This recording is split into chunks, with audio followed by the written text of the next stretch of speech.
कोकणातल्या देवबाग बीचवर आल्यावर खरंच मॉरिशसला आल्याचं फिलिंग येतं. एका बाजूला अरबी समुद्र, दुसऱ्या बाजूला कर्ली नदी आणि यामध्ये हा देवबाग बीच. आणि याच देवबाग बीचच्या जवळ आहे एक सुंदर होमस्टे.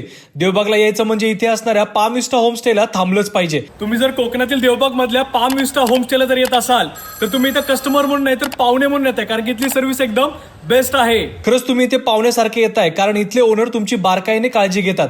आणि आता रूम्स म्हटलं तर मोठी स्पेशियस एसी नॉन एसी प्रशस्त बेड, तेही बजेटेड पॉकेट फ्रेंडली 2200 रुपये पासून पुढे. तुम्ही फॅमिली फ्रेंड्स ग्रुप आले तरी रूम्स अगदी स्पेशियस आहेत.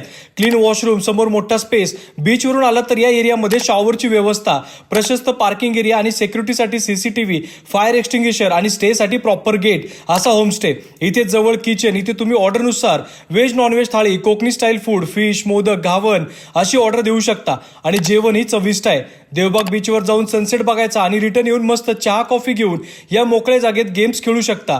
कॅरम, चेस खेळत फॅमिली फ्रेंड सोबत टाइम स्पेंड करायचा.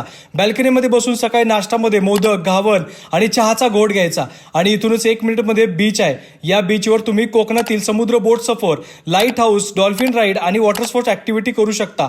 आता तुम्ही देवबागला येताय तर इथे पाम विस्टा स्टेला नक्की व्हिजिट करा, कारण इथे तुम्हाला बारकाईने काय हवंय नको याची काळजी घेतली जाते. पाम विस्टा होमस्टे कसा वाटला?